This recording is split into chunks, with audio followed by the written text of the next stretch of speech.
Livre des Nombres, chapitre 6. Nous sommes toujours dans le cœur des premiers chapitres. Nous continuons les cas particuliers, il y avait le lépreux, il y avait la femme adultère, autre cas particulier, il y a le naziréat. Alors en commentaire, je vous expliquerai pourquoi est-ce que le lépreux, la femme adultère et le naziréat sont le cœur et pourquoi ils sont si importants dans ces premiers chapitres. En attendant, juste pour introduire à la lecture, le naziréat, là vous pouvez penser à Samson et peut-être même vous pouvez penser à Jean le Baptiste quand vous entendrez ce passage. Samson, Jean le Baptiste, c'était deux nazirs. Ça vous rendra peut-être ce passage plus illustré dans votre tête.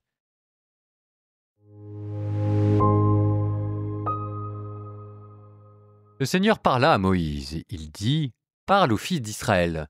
Tu leur diras, quand un homme ou une femme fait un vœu particulier, le vœu de naziréat par lequel il se voue au Seigneur, il s'abstiendra de vin et de boissons fortes.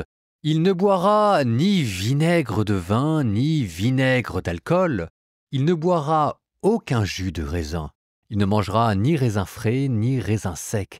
Tous les jours de son naziréat, il ne mangera aucun produit de la vigne, même pas les pépins ou la peau. Tous les jours de son vœu de naziréat, le rasoir ne passera pas sur sa tête. Jusqu'à la fin de cette période de naziréat, il sera saint pour le Seigneur. Il laissera pousser librement sa chevelure. Tous les jours de son naziréat pour le Seigneur, il n'approchera d'aucun mort.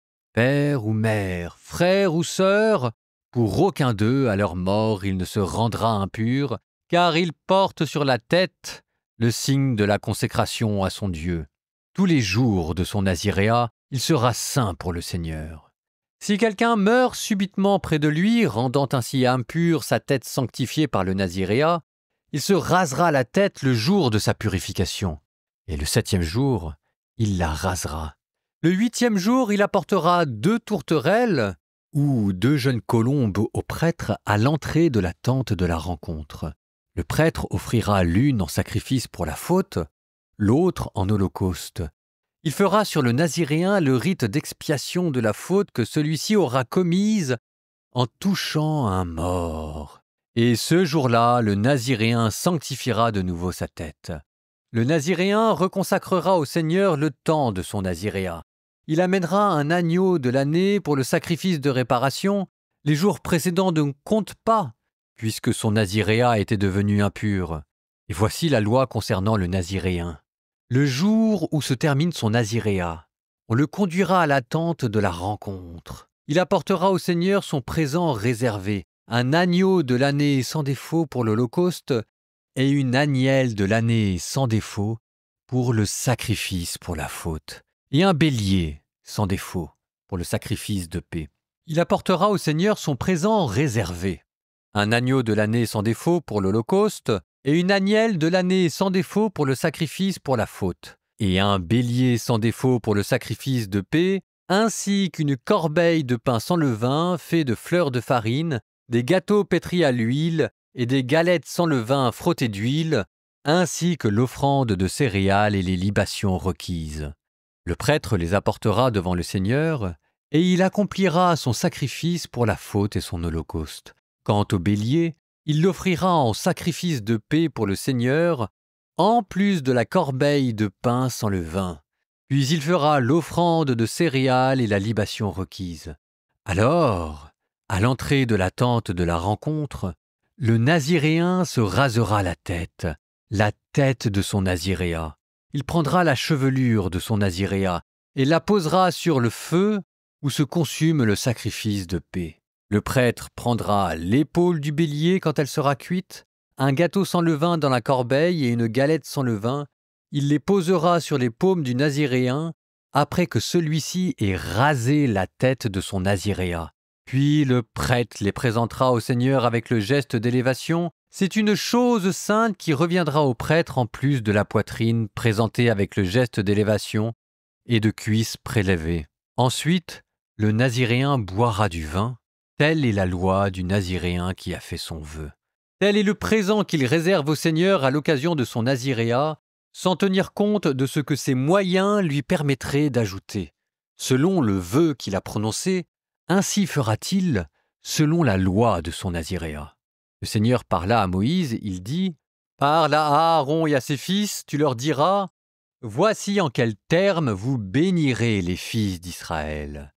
Que le Seigneur te bénisse et te garde. Que le Seigneur fasse briller sur toi son visage, qu'il te prenne en grâce. Que le Seigneur tourne vers toi son visage, qu'il t'apporte la paix. Ils invoqueront ainsi mon nom sur les fils d'Israël, et moi je les bénirai.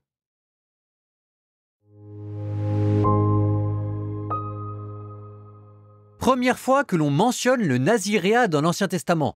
Et on commence par vous donner le cadre théorique, et ensuite vous aurez Samson, le grand nazir, Jean-Baptiste comme je le disais, et Jésus, que l'on appelait le Nazoréen, avec un petit jeu de mots entre Nazareth et Nazir, et puis peut-être aussi Saint Paul, que l'on verra dans les Actes des Apôtres se raser les cheveux pour accomplir un vœu personnel. Et il y a quelque chose de ça dans le naziréat. Donc cette page que vous venez d'entendre, en fait, vous amène jusqu'à Jésus et au Nouveau Testament. Là, on vous a décrit les différents types de sacrifices qu'il devait faire. On vous a aussi parlé de ses cheveux qui ne devaient pas se raser, ce qui est l'aspect le plus folklorique, si on peut dire, du naziréat. Je ne vais pas en parler maintenant parce que ça, on en parlera plus tard, avec Samson évidemment.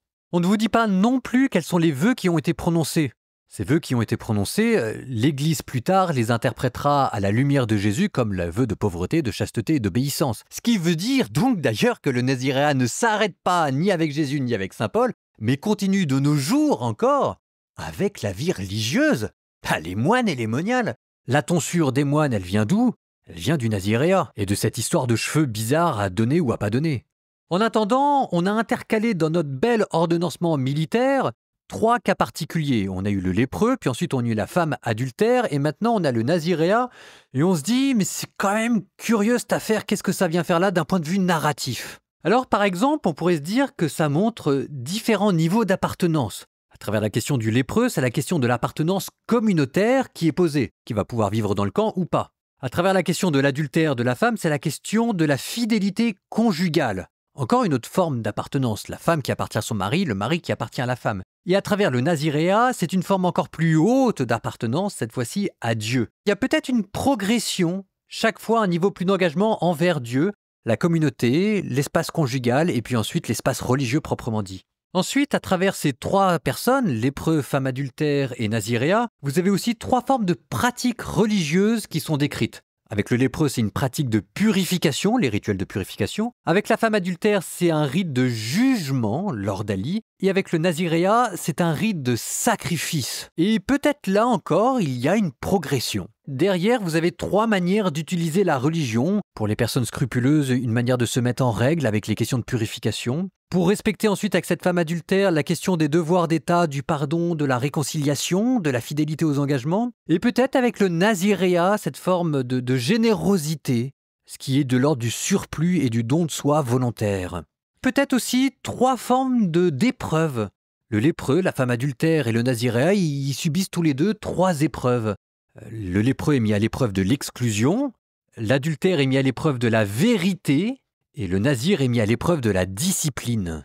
Et là, en fait, tout ce que je viens de vous dire, ça nous permet de nous remettre dans le mouvement d'ensemble du livre des Nombres. On a parlé d'une armée, on a parlé des Lévites, on a parlé des chefs, on a parlé des bannières, des campements, on a parlé de l'ordonnancement de tout ça. Peut-être qu'il serait temps aussi de parler des soldats. Et à travers la figure du lépreux, de la femme adultère et du nazir, vous avez peut-être 3 figures de soldats de progression. Soldats 2e classe, soldats 1re classe et puis soldats force spéciale. 3 manières de s'entraîner au combat de Dieu, la vérité, la discipline. 3 manières aussi de pratiquer la religion, la purification, le jugement, l'offrande volontaire de soi. 3 manières d'appartenir à l'autre, à travers la communauté, à travers la famille, à Dieu lui-même. Nous terminons par une prière. Au nom du Père et du Fils et du Saint-Esprit. Amen. Seigneur, nous te demandons d'être d'humbles soldats de Dieu, et là où nous sommes, de pouvoir participer à ton œuvre de lumière, de pouvoir nous aussi combattre le mal, de pouvoir nous aussi, Seigneur, faire le bien autour de nous. Nous te demandons, Seigneur, comme le lépreux, d'être purifiés de notre péché.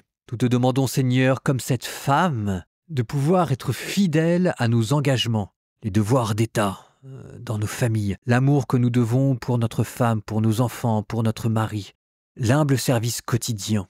Nous te demandons, Seigneur, de venir bénir notre générosité quand nous voulons te donner plus et encore plus, comme le nazir qui fait le don libre de sa vie. Seigneur, viens nous bénir tout entier, dans nos défauts, comme dans nos qualités, dans notre péché, comme dans notre générosité. Et Seigneur, accepte-nous tels que nous sommes, à défaut d'être des super-héros. Nous voulons, Seigneur, nous aussi, participer à ta bataille. Telle est notre vocation, Seigneur, et c'est toi qui nous as fait. Tel est notre désir, et telle est notre dignité. Et vous, que le Seigneur vous bénisse et vous garde, le Père, le Fils et le Saint-Esprit.